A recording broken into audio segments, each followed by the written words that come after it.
What would you do if the woman you loved, the one you built a life with, was secretly carrying another man's child? I never thought I would find myself asking that question, let alone living the answer.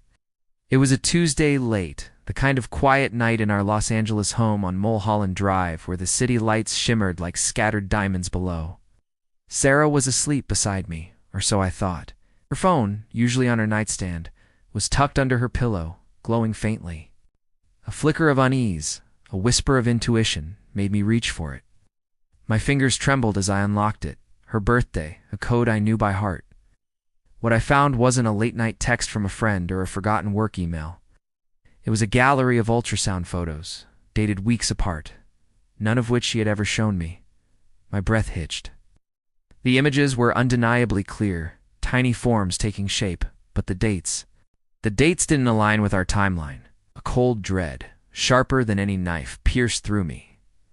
Whose baby was this? And why was she hiding it? If you genuinely enjoy our stories, please subscribe to the channel, tell us where you're from, and what time it is right now. It's always fascinating to know how far our story flows. The humiliation hit me first, a tidal wave of nausea that threatened to drown me. My wife Sarah, the woman I'd sworn to cherish, was pregnant, and not by me. The realization was a physical blow, leaving me gasping for air in the silent bedroom. I slipped the phone back, my mind racing, trying to piece together the fragments of her recent strange behavior. Late nights at work, vague excuses about client dinners in downtown LA, sudden obsession with her appearance, new clothes from boutiques on Rodeo Drive she never mentioned. I'd dismissed it all as stress, as her trying to keep up with her demanding job as a marketing executive. How foolish I had been. The next few weeks were a blur of forced smiles and internal torment. I watched her, every gesture, every word, searching for clues. She became colder, more distant, her eyes holding a guardedness I hadn't noticed before. Her phone was now glued to her hand, always face down, always silenced. One evening while she was in the shower, I saw a text notification flash across her smartwatch. "Kuh! And wait to see our little one, my love. M." My blood ran cold. M. Who was M? The slow discovery began.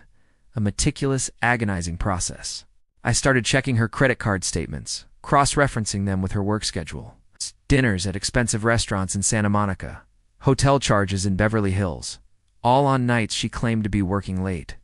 I found a burner phone hidden in her gym bag, a cheap prepaid device. On it, a trove of messages, photos, and even videos. M was Mark, her former boss, a man I'd met once at a company Christmas party, smug, arrogant type with a condescending smirk.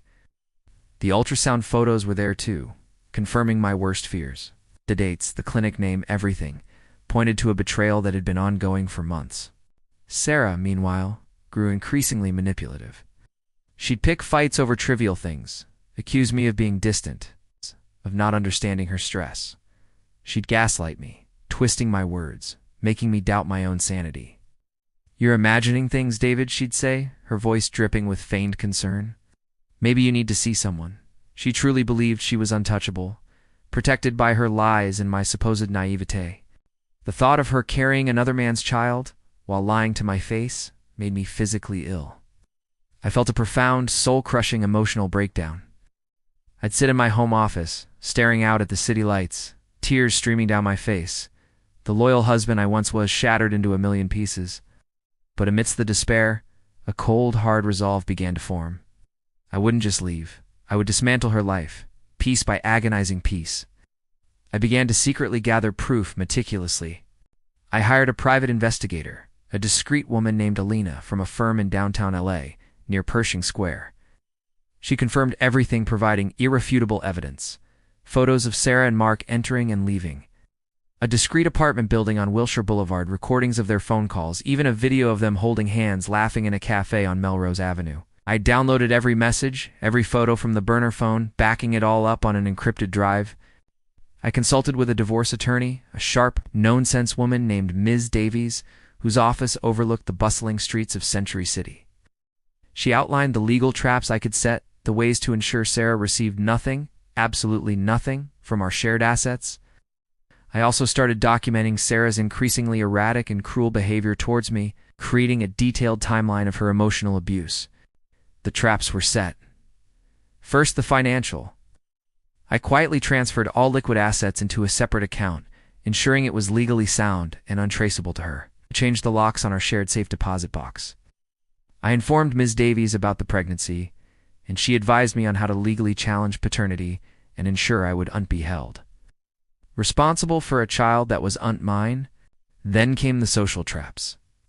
Sarah had always been obsessed with her image, her carefully curated life on social media, her reputation among her high society friends in Bel Air. I started subtly leaking information, anonymous tips to a few key individuals in her social circle, just enough to plant seeds of doubt. I knew the gossip would spread like wildfire. The public exposure happened at her company's annual gala held at the historic Biltmore Hotel in downtown Los Angeles. Sarah, radiant in a designer gown, was accepting an award for her outstanding contributions. Mark was there, beaming proudly from the audience. As she finished her speech, I walked onto the stage, a USB drive in my hand. The projector screen behind her, usually displaying company logos, suddenly flickered to life. The first image was an ultrasound photo, then another, then a series of text messages between Sarah and Mark, culminating in a video of them together. The room erupted in gasps, whispers, and then a stunned silence. Sarah's face drained of color, her eyes wide with horror. Mark tried to slink away, but the spotlight found him. I didn't say a word, just let the images speak for themselves. The humiliation she had inflicted on me was now hers, magnified 1,000-fold, broadcast to her entire professional and social world. The fallout was swift and brutal. Sarah was fired from her job, her reputation in tatters. Her friends abandoned her, unable to stomach the scandal. The divorce proceedings were a formality. With the irrefutable evidence I presented, she was left with nothing but her debts and the shame. Mark, too, faced consequences, losing his job and his own marriage. Sarah tried to fight, to deny, to manipulate, but there was no escape. She was completely ruined, emotionally, socially, and legally. I saw her once, months later, walking alone down a street in Venice Beach, a shadow of her former self, her once vibrant arrogance replaced by a hollow emptiness. She didn't see me, and I didn't approach. There was nothing left to say.